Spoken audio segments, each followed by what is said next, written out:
okay to start the next grueling session? Yeah? Okay. My name is Kanya Padiachi. I work for the Gandhi Development Trust, and I'll be facilitating this section. It's an apartheid history panel discussion, which I know you're going to find extremely interesting, especially after our first two sessions that have brought to light so much. It's really been such interesting stuff listening to all the stories that are unfolding here. So I've taken the facilitator's prerogative and I put together some kind of an overview. I'm aware that, first of all, the majority of you are not local, and apartheid may be a word in your vocabulary as Nazism is. And so I thought it's important for us to give context, especially in terms of our panelists and the stories that they're going to tell, to give it some kind of context and background and derivation. So I think it's important, right? Then I also want to tell you about, just by way of introduction as well, that in South Africa we have kind of two sides to the story of violence and non-violence. And the first side, we are told almost daily about what a violent country and what a violent society we are. You know, comparable to other countries in the world with records of violence. And on the flip side of that, we are told that we've come through this transition into democracy so peacefully. Of course, most of us that live in this country know how fallacious that is, that it has not been peaceful. But this is the kind of stories that are peddled about our country in terms of peace.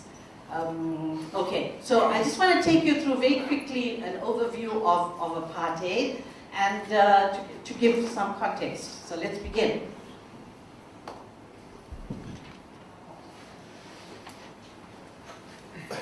Okay, with apologies to Stephen Hawking, I stole that from him.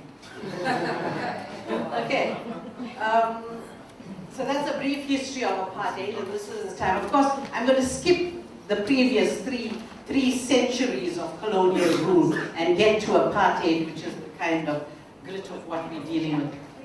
Oh yeah, please do that. See, we need Simonia for these things. Okay.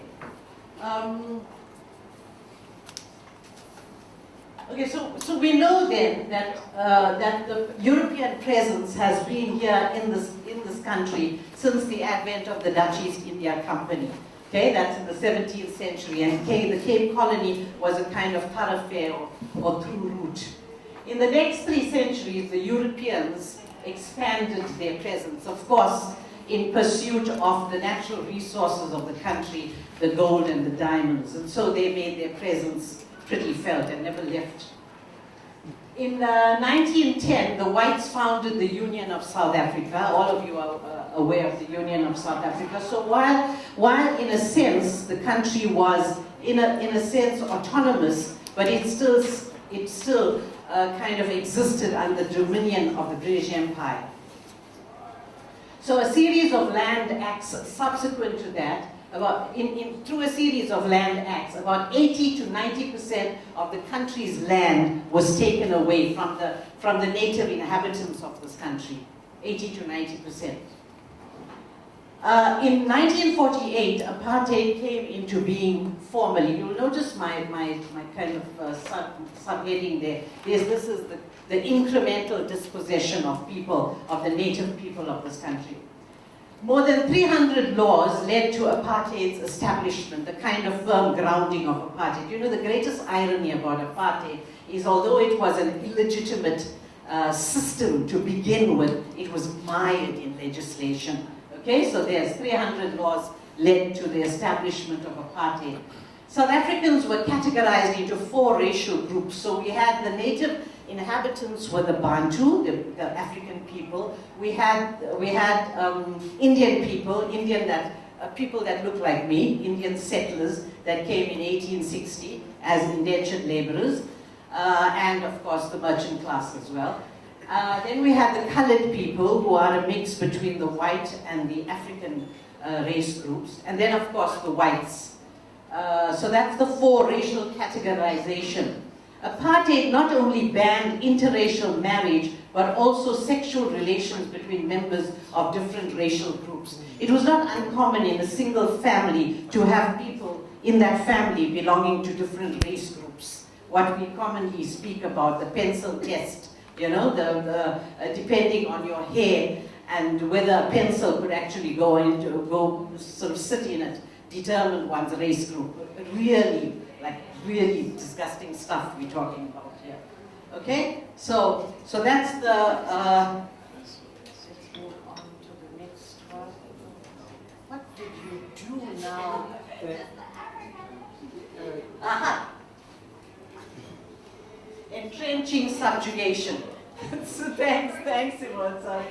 Okay, so these are some of the kind of landmarks of how the white minority government, the nationalist government, Afrikaner nationalist government, began subjugating. Of course, it was happened over many, many decades, but these are some of the kind of more obvious ones that I've identified for you, right? So the blacks were required to carry passbooks at all times. So the passbooks are what you would know as identity documents. And it's not, it may seem like not an unusual request to indicate your identity upon request. But remember, only African people were required to produce these passbooks, and also only when they were infringing, of course, with all the loading of that word, on white spaces. Okay, so they at all times had to indicate, have their passbooks at hand, failing which they were arrested. And I don't have to tell you about that brutality. Apartheid limited the education the Bantu received. Of course, substandard, inferior, grossly inadequate in terms of per capita spending between the African child and the white child. Skill jobs. So all the while that I'm talking about these kind of landmarks, you're going to be processing also how many generations here on. We are 26 years into our democracy. How many generations more it's going to take for us to normalize? I mean, I'm not even thinking normalize in the true sense of it. I'm just talking about bringing us at least up to scratch. Can you imagine? So skilled jobs were reserved for whites exclusively. Blacks were trained to perform manual and agricultural labor. The education system supported this as well. So the system then ensured that Africans could do nothing more than serve the interests of the white minority. Blacks were relegated to 10 Bantu homelands. So just dispossessed, just like that, and shoved into Bantu homelands. Okay, and all under the guise of independence. But we know that while it was separate and really unequal in every sense of the word. Divide and conquer, of course, we all know about the British master plan of divide and conquer. So black people were not allowed to congregate together under a single unified grouping that could possibly then be a formidable force against the white minority. So you had laws, you had police, you had the military, all militating against that. The land blacks lived on was sold to whites at low cost. And you find to this very day, the kind of spaces that white people occupy comes from these laws. So you can see how intergenerationally. From 1961 to 1994, more than 3.5 million people were deposited in Bantustans. I mean, that is a real phenomenal number of people. And in that kind of deposit, if you know, kind of thrown into these Bantustans, it just plunged them into poverty and hopelessness. I mean, if the only thing that keeps you in a shared space is your poverty, the color of your skin, your race group, what chances are there for anything like hope?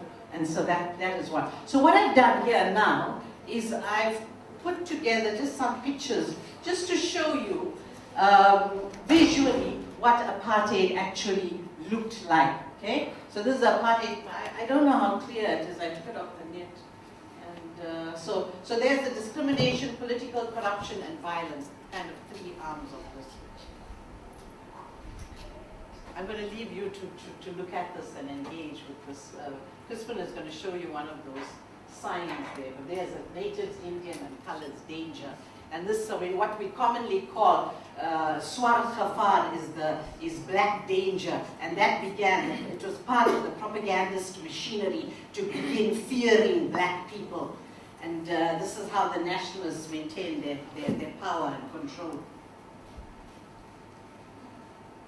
Beware of natives. See that? Keep your city white.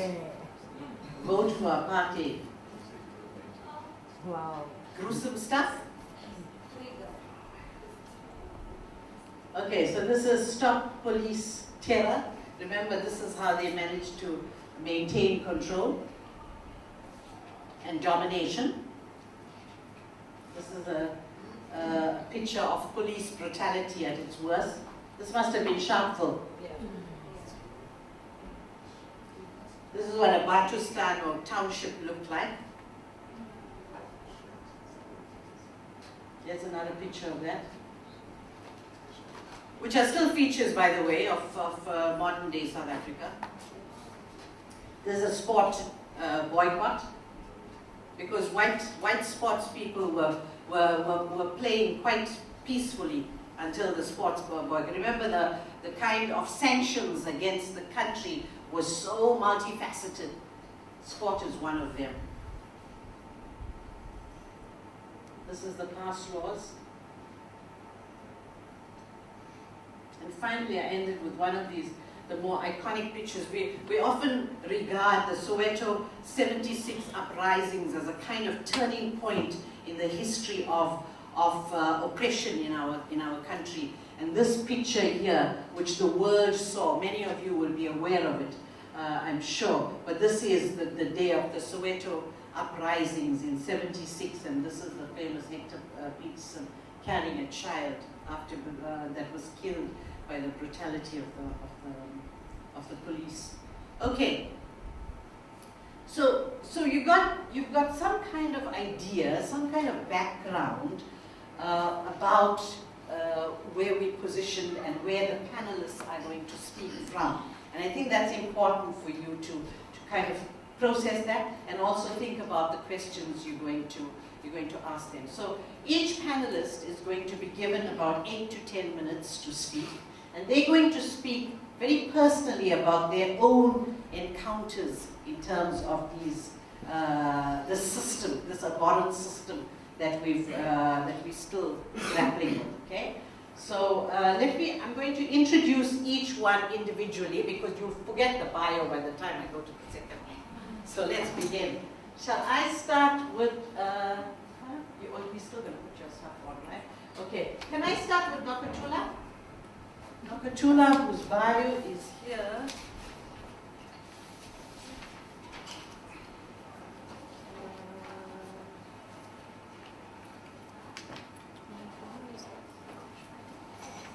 Let me tell you something about Nokuthula. She is a community development practitioner, a life coach, and an activist with over 25 years work experience in the development sector. She has held several directorships in organizations such as Children First and Agenda Feminist Media. Nokuthula is a former country director of Amnesty International South Africa and concerned about social justice issues and gender equality. As an aspiring scholar, her work and action research are centered around solution-based approaches to SGBV. She has co-authored a book chapter with others, Gender Violence and the First Year Curriculum, in a book titled Transforming Transformation in Research and Teaching at South African Universities. Nokuthula holds a social science, Bachelor of Social Science, a BTech in Child and Youth Development, specializing in applied development, and currently completing her Master's in Peace Building Studies at DUT. Nokuthula, you want to come here? Okay. Are you comfortable standing, or do you want to sit here?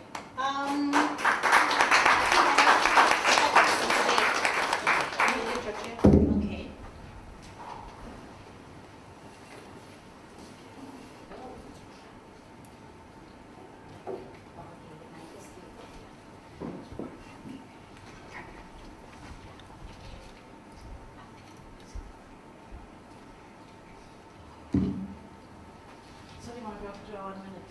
Go, stand up. So, I just thought I'd bring this along because it is maybe not very recognizable to people.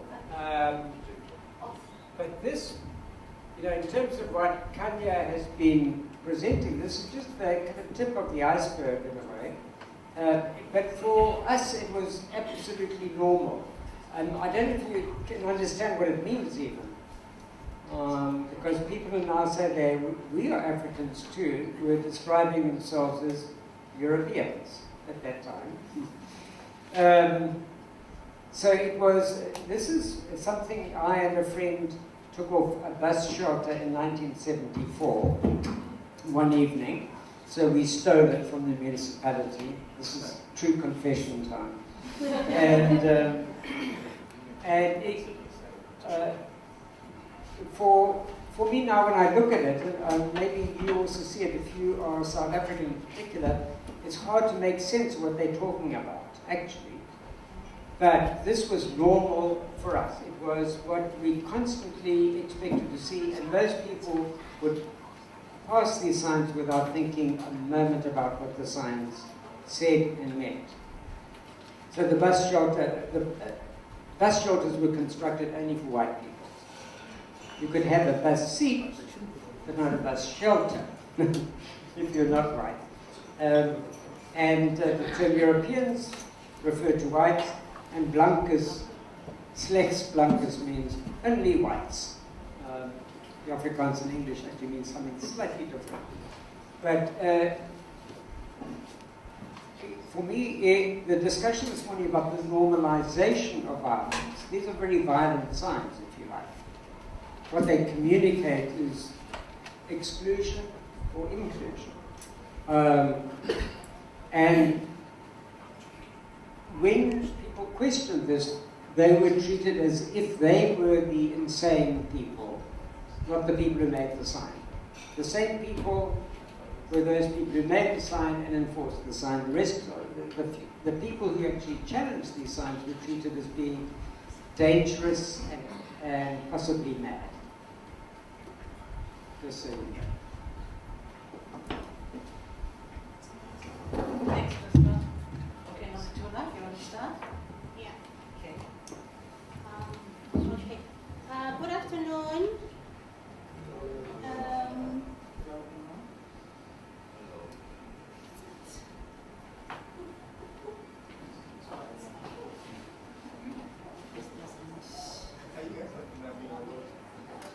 All right.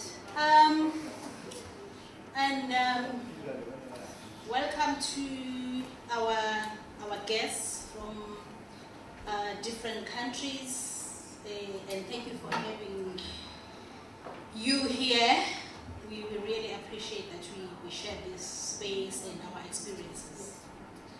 I'm going to touch on a little bit about the legacy of apartheid and how I personally experienced it, and as well as how it has brought us to where we are today.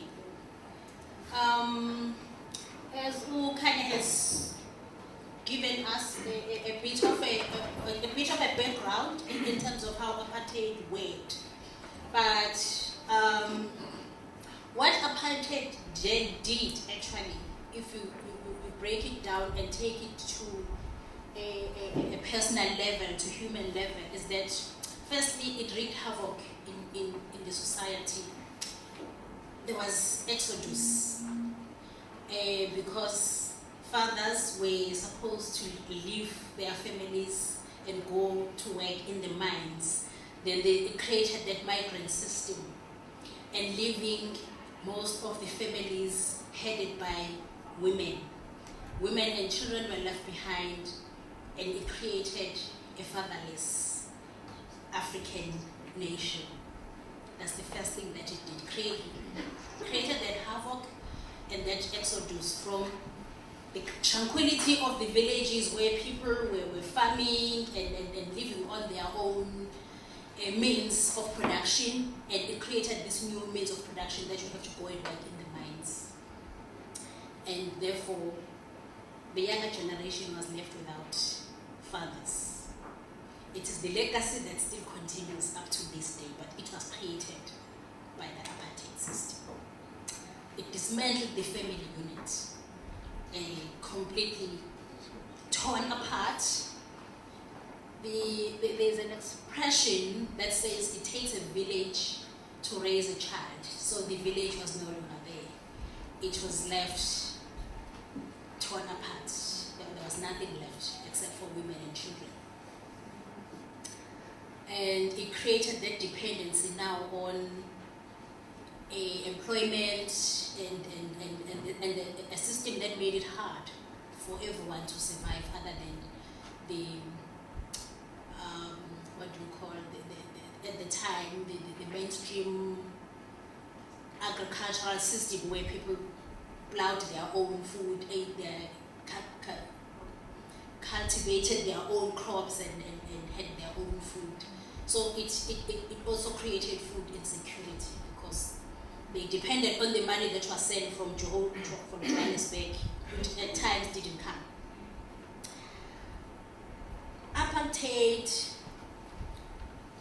to those who were on the receiving end, as you saw, it created a violent society, because those who were on the receiving end of it felt that they have to take it upon themselves to push back, to develop resistance.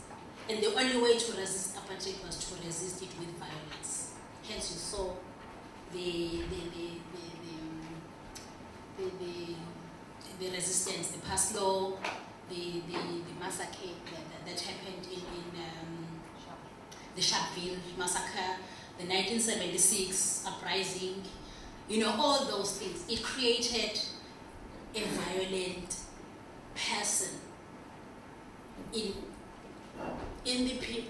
people who were resisting, who were attempting to resist the regime. Fast forward, 1994, when the new dispensation came, which we call the democracy era, or the post-apartheid era. We thought we had arrived, right? We thought we had arrived, all this thing is gone, all this ugly thing is gone. All this dirty thing called apartheid is gone. We thought that everything will fall into place, but we were wrong. We were wrong. Hell broke loose after that, and we thought we were on the right track. So many good things happened. The apartheid laws were scrapped. People were free to move around. There were new opportunities in terms of education, in terms of development, in terms of technology. It was not all bad, but it also created other problems.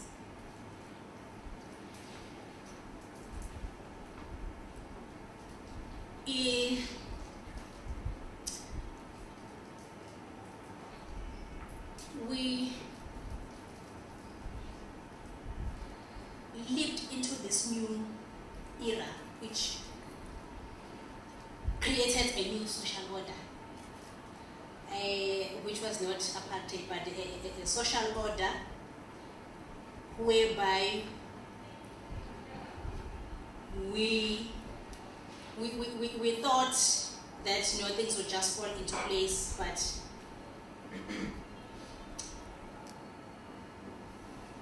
we moved into this era with gaping wounds, with the rage, with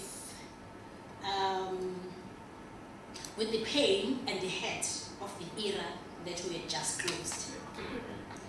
And there was no process of interrupting the old era. There was no process of healing. Of course, there was the TRC, which just scratched the surface but left the wounds gaping underneath. It left the past, it left everything that we see now exploding, coming up.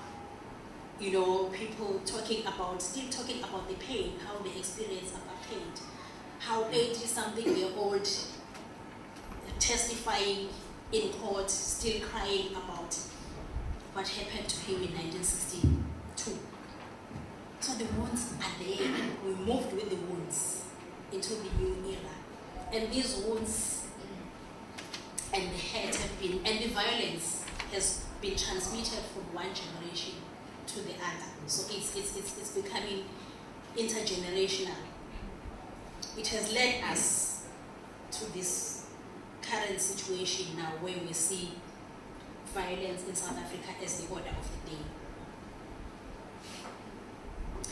Yes, apartheid was dirty, it was corrupt, it was ruthless, it targets with viciousness the very core of our existence. It ripped us our fundamental human rights and inherent dignity. But when we take a step back and look at what is happening right now, it shouldn't have eroded our spirit of Ubuntu. It shouldn't have eroded our identity and our being as a human race. The violence that we see today and the violence that we experience is beyond imagination. And this being the consequence of the violence of the old order that was never interrupted, and there was no closure. We'll continue to build on this foundation of these gaping wounds, the rage and the anarchy. The village that was supposed to raise a child became an arena for all evil. We see a breakdown in human relations in many ways. Then one, people can no longer work together in harmony. Patriarchy is at war with itself. As it is that, as if that was not enough, it continues to unleash violence of a gigantic scale.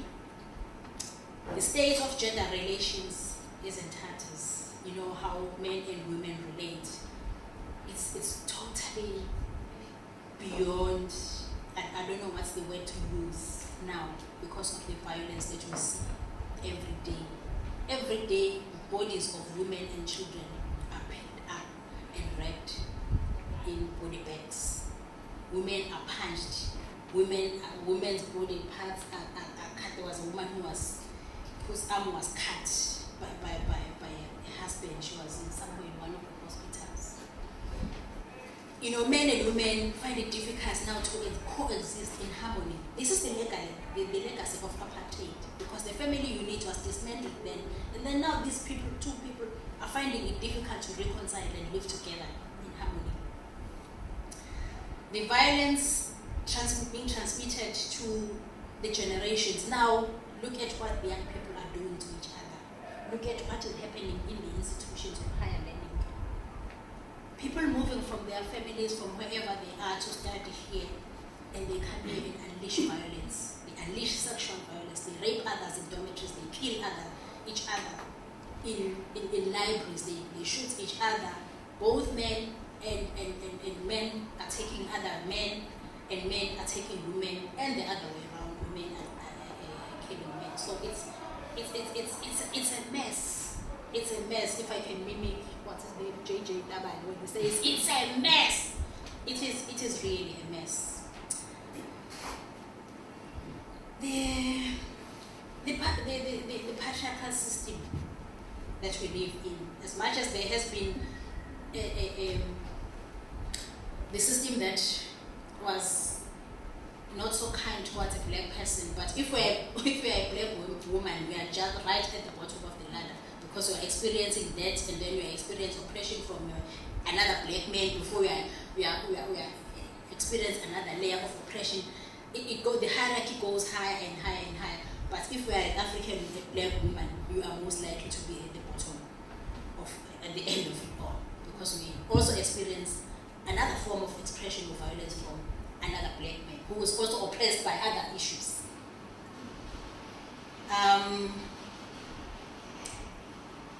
The violence, the victims and perpetrators of the violence that we see becoming younger. The people are becoming younger who are the perpetrators as well as the victims. It's becoming more gruesome, more brutal, crueler and gross. You know, if you think about the things that happen, what kind of a man rapes Precious and Magudulela and continue to stab her 52 times when she is defenseless? What kind of a man kills Karabo Mkweda and stashes her body in a dustbin, burns her body to ashes and bury her in a shallow grave? What kind of a man shoots Zolile Kumalo in cold blood in full view of others and brag about it?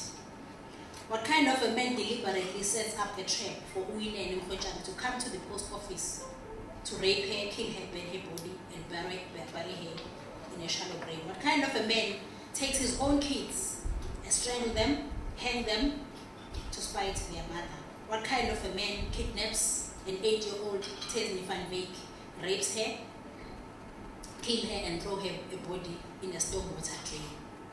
What kind of men are we raising in this country? What is the question that we need to, this is the question that we need to be asking ourselves right now as men and women, young women. How do we fix this? How do we fix our human relations? How do we fix our gender relations? Because those are the things that we need to fix here. And in conclusion, I ask this question in the backdrop of television programs, the media, the role of media. Right now there is Umnawethu going on, which is perpetuating the culture of belittling women, calling them, these are my children. Yeah, I can have as many, they can queue for me, I can have, no, we are regressing, we are going back. These are the younger generation, now they are targeting millennials. The 23-year-olds want to get into these polygamous relationships. Not because they want to, because they are vulnerable. There are no economic opportunities. This guy is seen as, you know, this is my savior, that I have nowhere to go. Mamkulu won't leave because number 2 is coming, because she is also dependent on this man. So now it is, there are subtle forms of violence now, because the face of justice, the wheels of justice are beginning to ride. So people are looking for other subtle ways of perpetuating this gender-based violence and inequality, which has its legacy and roots from the apartheid system. So in closing, really, I would like us to consider this as a society. The justice that we seek will not only come from police, justice, and the government, but we need to work on ourselves as a human race. We need to work on our human relations. How can we converse better? How can we relate better? How can we look at each other better? How can we embrace each other better? How can we create cohesion and have compassion for each other? And I'm sure if we want to have a better future, we can do better. Thank you. Thank you, Nokuthula. Okay, I'm going to call on Richard Steele now to present his own experiences as well. And just briefly to tell you about Richard. After finishing university in 1980, Richard refused to cooperate with compulsory military service on the grounds of pacifism and opposition to apartheid. Okay, this was the end conscription campaign, part of the end conscription campaign, which was another arm of the anti-apartheid struggle. Okay, white men were recruited into the army to defend apartheid. He was sentenced to a year in military prison. From then onwards, he was a full-time anti-apartheid and peace activist, mainly with the end conscription campaign. He spent 1 year as the caretaker of the Phoenix settlement, Mahatma Gandhi's first ashram, where you're going to on Saturday, on the outskirts of Durban. He went back to study in 1993 here at DUT, and is now a private in private practice in Durban as a homeopathic doctor. Richard? Thank you. Good afternoon, everybody. We're meeting here today to talk about and reflect on power. How power can be bad and violent, and how power can be good, generating mutual respect, equality, peace. I'm speaking as a white, English-speaking male with a postgraduate university degree. Therefore, I'm probably in the top 1% of the elite in the world. For reasons of race, gender, language, education. The question is, how am I handling this power now? And how did I handle this power in the apartheid era? Apartheid was a minority government. A minority government or any minority group. I'm talking about South Africa, but these principles apply absolutely everywhere. Power is universal, okay?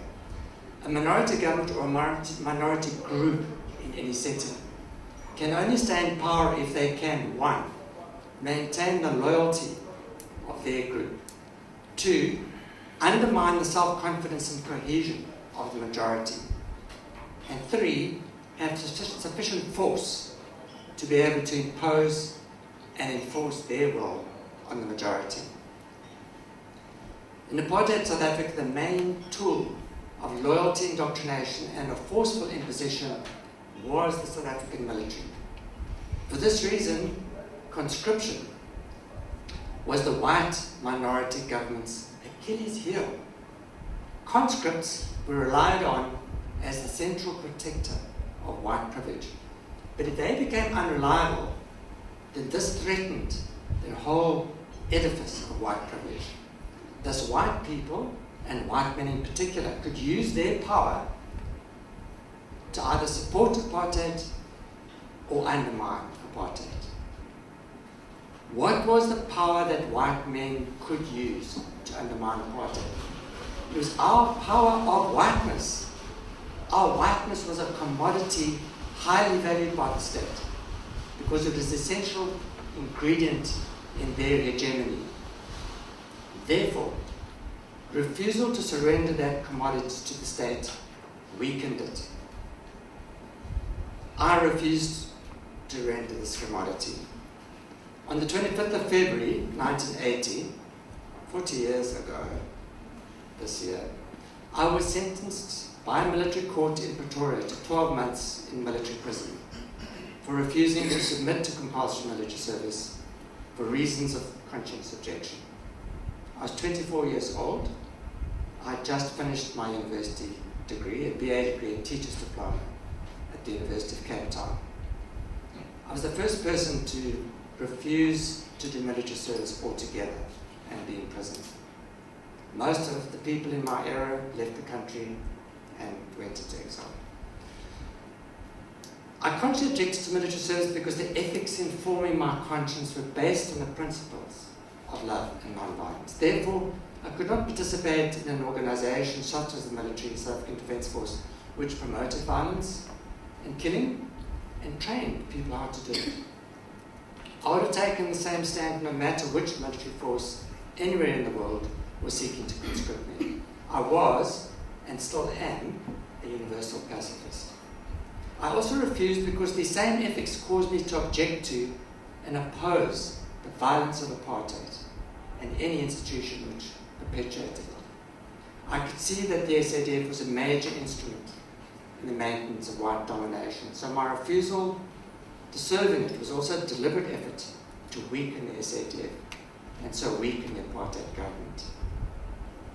Because I was in a military prison where all the prisoners were soldiers, I was expected to wear the military uniform and to conform to military discipline, such as marching, standing at attention, wearing the uniform, etc. However, I refused to cooperate with any military activity because of my conscience. It was simple. So I was sentenced to perpetual periods of solitary confinement as per the punishment. However, it was a very powerful experience for me to actually walk the talk. One of the most influential books I read was Gandhi's autobiography. The title is The Story of My Experiments with Truth. It's not enough, in other words, just have a good idea. We've got to experiment. Is a good idea, or is it just somebody's propaganda or whatever? Okay, it's a good idea. Then what must I do with this idea? We need to walk the talk. It's as simple as that. The falseness, the hypocrisy in all of our societies, everywhere in the world, is shocking. It's simple for you and I today to start walking our talk.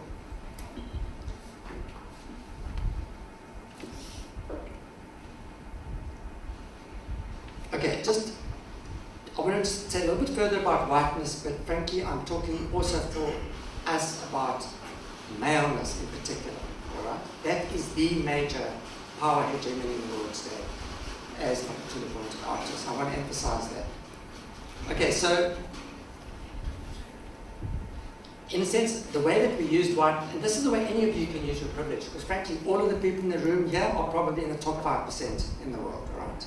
For elite and power and the capacity to influence. You're either going to influence in a bad way, or you can influence in a good way. So I regard the power of whiteness described above previously as a white version of black consciousness. It was taking responsibility for being white and liberating ourselves first before seeking to liberate anyone else or working on behalf of someone else. As white activists, we knew that we needed to decolonize our minds and free ourselves from the bonds of apartheid. But we knew too that by freeing ourselves and working against the system from within, we would make it easier for other formations working against the system from without to be effective. So we were in solidarity with everybody else. In this regard, I found the concept of class suicide useful as a description of the role ECC played in the liberation struggle. Although Amil Cabral of Guinea-Bissau mainly used it as an argument against elitism post-revolution, the concept is useful to consider as a strategy contributing to success of the revolution in the first place. For the ECC, committing class suicide took the form of opting out of the norms of white ruling class, thereby weakening it.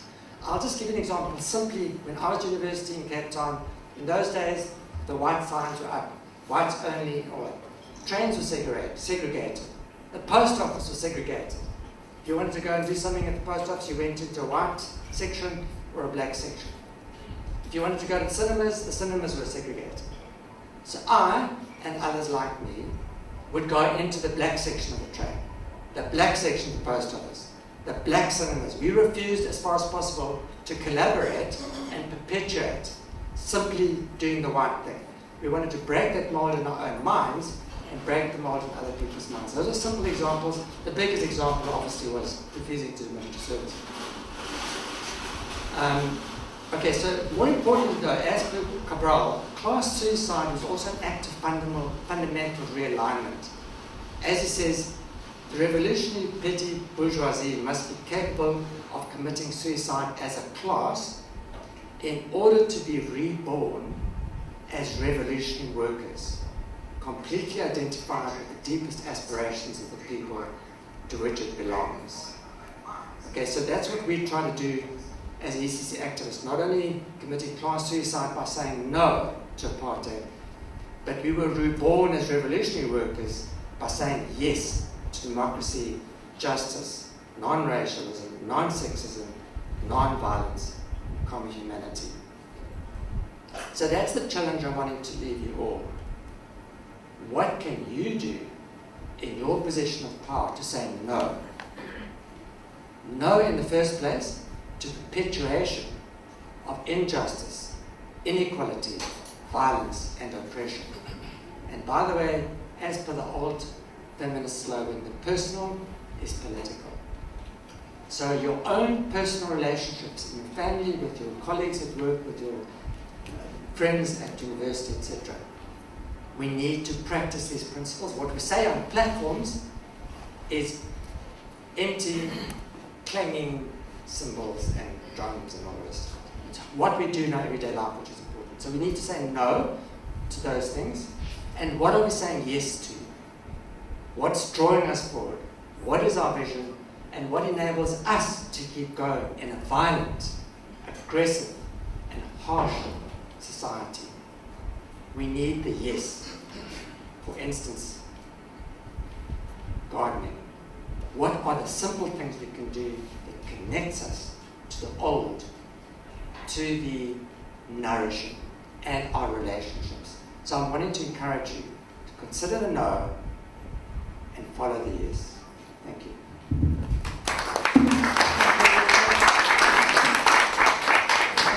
So this is an example for us of disruption, and what we want you to be disruptors, okay, of the status quo in so many ways. You can do that. Okay, I want to bring in a youthful voice here. So Mbusi, let me just get your bio, Mbusi. Okay, Mbusi Mzolo is a multifaceted storyteller. Interesting, Mbusi. With a keen interest in people, branding, design, sustainability, and other interesting subjects. He holds a BA in media and writing and politics from UCT. He is consistently evolving his skill set through formal and informal means. He is currently enrolled in the Durban Innovative Leadership Program. Mbusi? Yeah. Go ahead. I'll stand. You want to stand? Of course. You can stand there.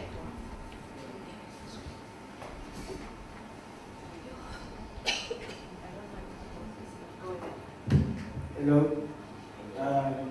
Some of you saw me here yesterday because I thought I was part of the whole week. Turns out I should have just came today. So I'm here. I'm gonna speak on the aftermath of apartheid because I was only born in '89, so didn't get the full action. But I felt that I'm still feeling the consequences of the regime or whatever administration. I think one of the things you pointed out was the spatial planning that the apartheid administration carried out. So even now, South Africa is divided based on your skin color, and if you and then there's the illusion that if you work hard enough, you can get out of your whatever the space that was designed for you to stay in. So if you're black, you're gonna grow up in the township and there's this illusion that if you work hard enough, you can get out and maybe get to the entry-level suburbs like Hello Park or Montclair or whatever, and then those turn out to be not as safe anymore because black people are still associated with violence mostly, and it's for me it's because the freedom of space in townships and other black or predominantly black areas is just, there's no space. So as a black person in South Africa, your first instinct is to survive. You don't, like, your life is based on survival. It's not not leisure or whatever. So that's gonna create chaos, because the first thing you think of when you wake up is, how am I gonna get a meal? It's not like, I have to go to the park and relax. You can't relax. You are black. So, yeah, and then that creates chaos when you meet other people who think like you, who see you as competition for the resources that are, and there's only like 2% of what you can get as an entire black society. So you're gonna be scrambling for that 2%, but in your head you think, stuff works on merit, but you know, you can have like the most qualifications in your company, but Seth will always be your boss. Because Seth knows the company's owner. It's a network thing, so as a black, you're just disadvantaged. And then that carries out to even the younger generation. Fortunately, I don't know if it's fortunate, but I was part of, because as Kenya said, when like my dad's parents, my grandfather had to go to the mines and go work there, and then so he can afford to take my dad to school, and my dad got a tertiary education. So for him, his main thing wasn't to provide for a family that he wasn't close to. It was to provide for, like, to create a nuclear family so we can grow up under more favorable conditions. So when a person has been through that much, they will expect me to know their struggle. I wasn't there, I don't know what was going on. So in most African families, the communication part of things is always reactionary. Like, you have to do something wrong before they tell you, yo, do you know how we got this house? I was, 5 years of not doing this, and now you're just taking it lightly. And then some families or some parents can articulate their frustrations in any other way than through violence. So if you do something wrong to jeopardize your family's standing, they're gonna hit you, and you're gonna grow up thinking the only way to get a reaction is through violence. Like, you're conditioned to believe that you can't just talk things through. You have to bend something and then they'll listen to you. And that's what happens in South Africa, and that's why people are banning clinics. Like, the lack of foresight is ridiculous. Why? But they only see that they see that they can't go to their counselors and say, table some things in written order, written form. They've seen that doesn't work. They only get a reaction when something bends, and then that's when they start taking notice. Like, oh, these people are serious. But we don't have a culture of talking things through. It's either we talk too much or we don't talk at all, or the talking doesn't lead to any practical solutions. So, yeah, that's, and you can't go to people whose main priority is to get food on the table and tell them, I think you need to get your emotional intelligence in order. Like, no, like, even thinking about emotional intelligence is a privilege. So that's the other thing we should be considered. I think it was Janice Hicks yesterday who said, when you have the information, you shouldn't go there trying to direct the outcome of things. Just understand that you are a resource that can be used. But the people who can change things are the people mostly affected by whatever issue. So like the prescriptive orders or things that like we tend to say, like this group here, everyone here is very privileged. So, because everyone understands English, obviously it's a Commonwealth event. So one of the things that is holding us together is English. Like where I'm from, some people are older than I am, they can't string together a sentence in English, but they have things they would like to express, but they can't because a lot of things are holding them back. So I know I am privileged to even think of such things, to have the leisure of thinking about things that are beyond the basic needs, shelter, food, and the other stuff. And then I like, because I grew up in the township, I've seen a lot of violence, Sometimes it's like I know my parents have a house in Bangen, which is a chilled part of townships. But because my family, both my mom and dad are from Umlazi, the second biggest township in South Africa, so there's a lot of township stuff that happens in Umlazi. And for me, growing up, that was exciting, because where I grew up from 89 to 2001, which is when I did grade 7, I asked my mom to go stay at my granny's house in Umlazi, because there's a lot of excitement happening there. Like people seem to be more free, which I later understood it was actually self-destruction. Like the things that I thought were cool were actually very self-destructive. So one of the things that happened when I was trying to be a cowboy, I got shot, and in 2012 I got shot.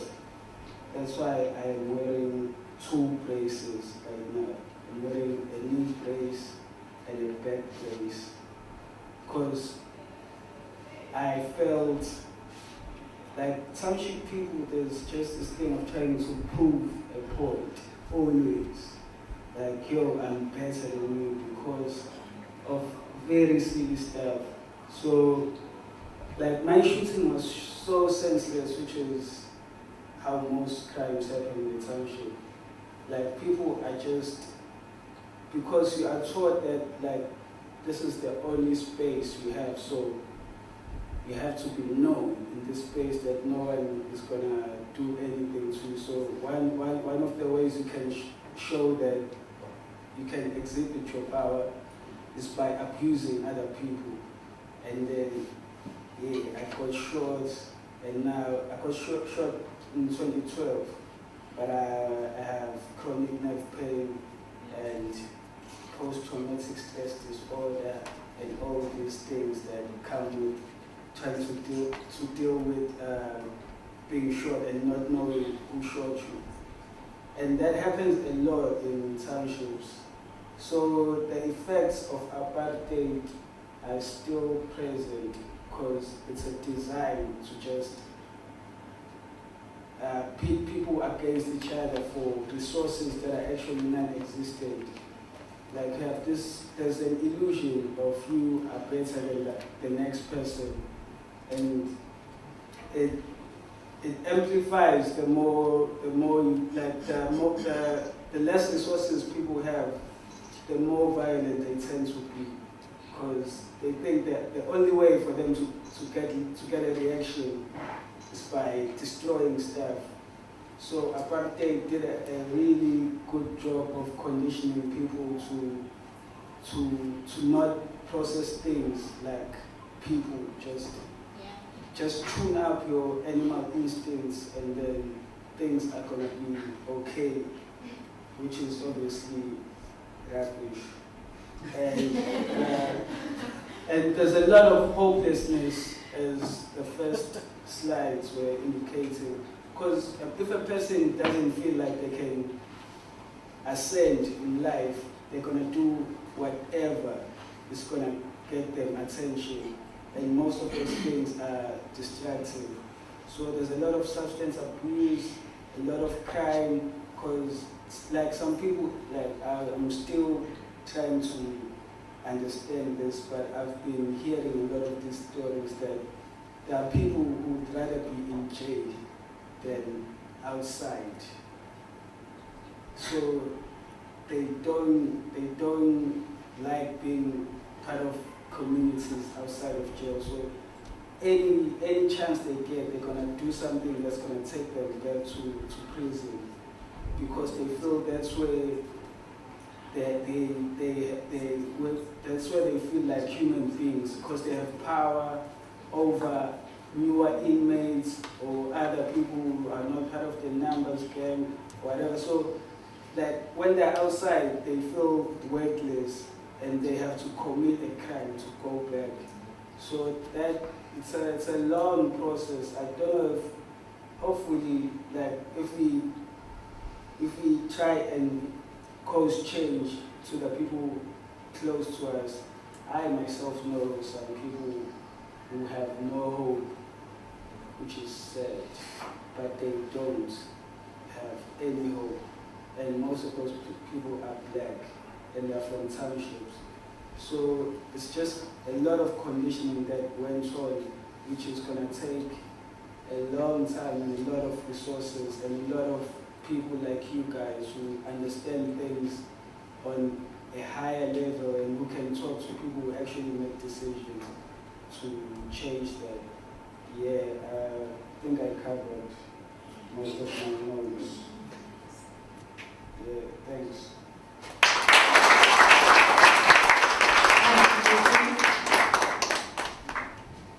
I think one of the things that we must disabuse ourselves of is the belief that if you've not lived through apartheid, that you're not affected by it. Studies have shown that intergenerational memory resides in all of us, and that in many instances, even if you never lived through apartheid, it's almost as if you lived through it, through memory. Okay, I'm going to move on to Sam, who I might add is a good friend of mine, but I don't have, oh, there's right.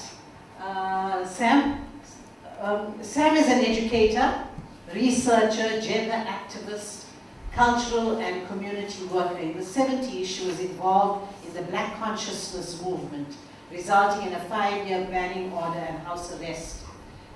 She enriched the lives of persons with disabilities through the arts.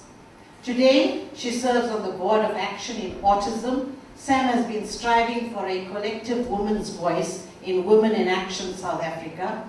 She lectured at the University of KwaZulu-Natal on social justice issues and DUT as well in cultural diversity. She has compiled and edited Time to Remember, Reflections of Women from the Black Consciousness Movement. Sam? Sit here? Oh, you go.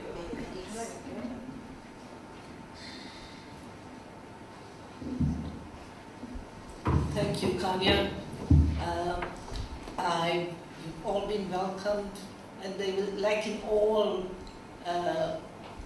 openings of sessions, we say all protocol followed, and since all of you are so important to this, we want to say welcome. When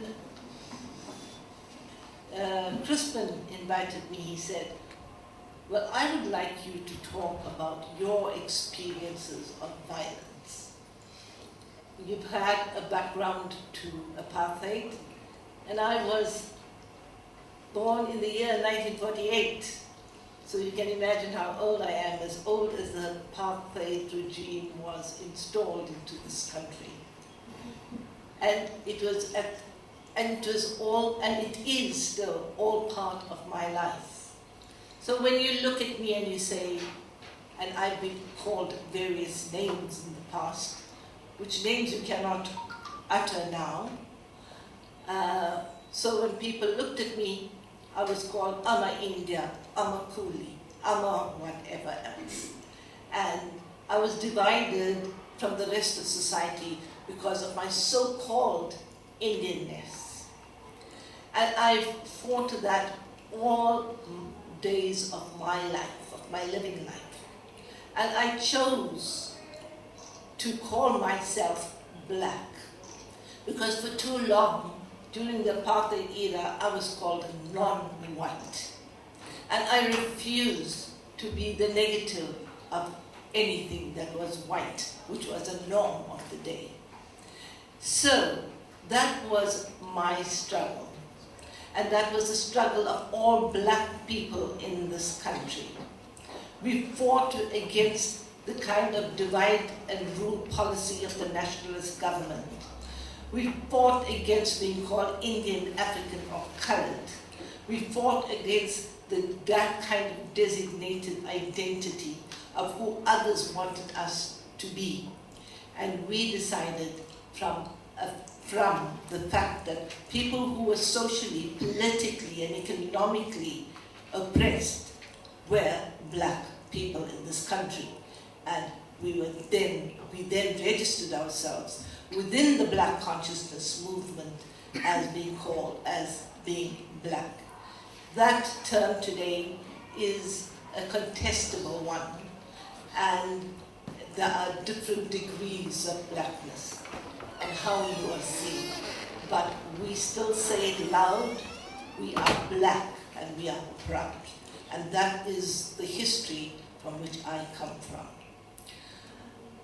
So, where and how did I experience violence?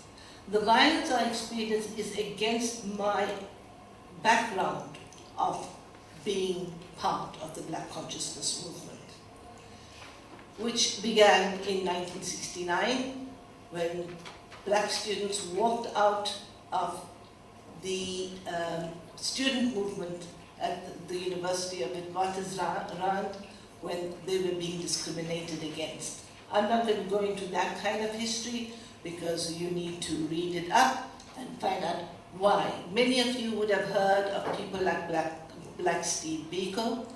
Well, we were close working buddies. We worked together. When he was kicked out of University of Natal, it was the same time I was kicked out of the teaching profession because of my political beliefs and my political actions. And we were subsequently banned and house arrested in 1973 at about the same time.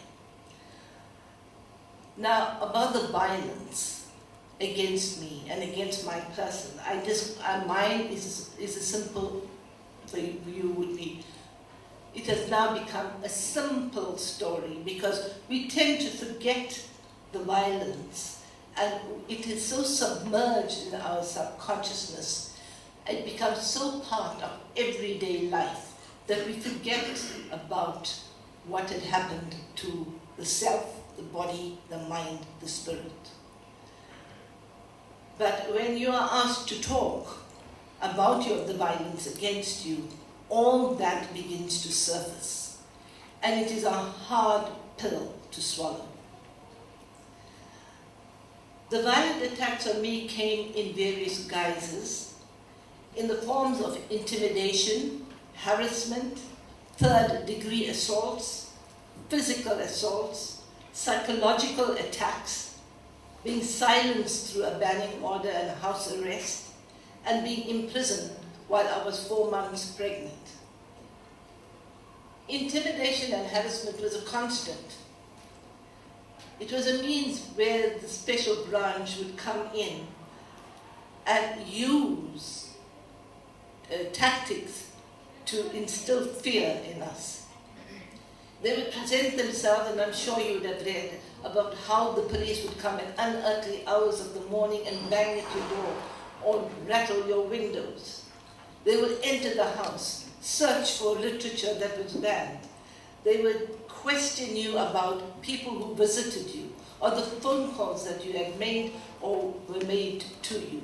And you would then begin to realize how your phone was tapped. There were also subtle and covert methods used. and this came in the form of third-degree assaults. This meant that they would engage in methods that didn't result in physical proof that violence was actually used. I will give you an example of that just now. But in fact, it was an intentional act to cause bodily harm. And some of these were strip searches, internal body searches, deprivation of sleep, deprivation of water, deprivation of food while being imprisoned. And it is so ironical that we are in the month of where we commemorate human rights. And on the 25th of March 1973, I was arrested after speaking at the Gandhi settlement and having gone to address the students at medical school, which was called the University of Natal Black section, on the bannings, on the first bannings of our leaders, of which Steve was among the first 8. I was followed by the special branch. The students, I welcomed them, and I gave a special welcome to the special branch, and within seconds the students set themselves upon them and they were beaten up. That evening I was taken away. They came and they took me away, and I was made to kneel for about 4 hours and interrogated. And I was, at that stage, you must remember, I was 4 months pregnant. During that interval, I was asked, I needed to drink some water. A white woman officer took me in and I wanted to go to the toilet. She then stripped me and then physically wanted to search me to ask whether I had brought in any instruments and whether I was here to kill her. She terrorized me and she refused. And she watched over me as I urinated, and then she forcibly put the clothes on me and dragged me back into the interrogation room. This time it was into a small room where there were something like 20 or 30 policemen who pushed the table against me, saying to me, "You will not see daylight." They kept me there till about 2 or 3 in the morning and then transferred me to another prison. Well, by then I still hadn't had any water to drink. They refused to, by the way, they refused to give me water because I had a coat on, and as I woke up, the coat brushed against a tumbler that fell to the ground, and they said, well, that was it. You are not going to have any water. And you must know by then, the last meal I had was about 8 o'clock that Sunday morning. They took me back into the cell at about 2. They were back at 5 o'clock, and then they drove me back to the special branch offices, which was called the Sanlam buildings in Garden Street in Durban. They transferred me from the car under a great humiliating experience with people watching, pushed me into the back of the van, and then drove me back to Wentworth to the medical school. But on the way, they said to me that you will lose your baby. And they drove me down a very steep hill, made wheelies around on the road, drove me back, and I was holding on to the wires of the van at the back. And they said, you will have your baby here. So that was until we got back to a police station. Again, I did not have anything to drink, I hadn't had anything to eat, and I thought, well, I was going to lose my baby. But when we got there, one of the guys, there was always a conflict between the normal police and the special branch, and they had indicated to me that they will give me something to drink. And one kind guy gave me some milk. But he said, unfortunately, I'm going to take you to Umlazi and I'm going to leave you there. And when I come back, as a K lover, And the kinds of words that they use to humiliate you, and that is what I talk about, what is violence. The psychological violence and the kinds of things that they use, were name calling, labeling, calling you a whore, calling you a slut, calling you things that you feel totally demeaned and demoralized. And they said, when we leave you Namlazi and when we come back, the only thing we will find is bones, because you are fighting for the people, for the nation, who are nothing other than cannibals. And this is how black people have been treated all their lives. And this is what we've always fought against. And this is what we fought against, bringing all oppressed people together in the form of solidarity, which we strongly believed in. Well, that was, I'm not going to go as to what happened in the next few days and how I got released and so forth. But the effects are immense. The effects of imprisonment. Now, the next form of imprisonment was a 5-year banning order and a house arrest. And I don't know what you know of a banning order. A banning order is when you are confined and under surveillance in your home. It is a home imprisonment. And you become your own warder. You are too scared. If you broke your order, you would be definitely arrested. So I was banned and restricted to the magisterial district of Durban. I was house arrested from 6 a.m. to 6 p.m. every day, and over weekends from Friday to Monday morning, and on public holidays. I was not, a banning order meant I was not allowed to go out into any institution, religious institution, social institution, educational institution. I could not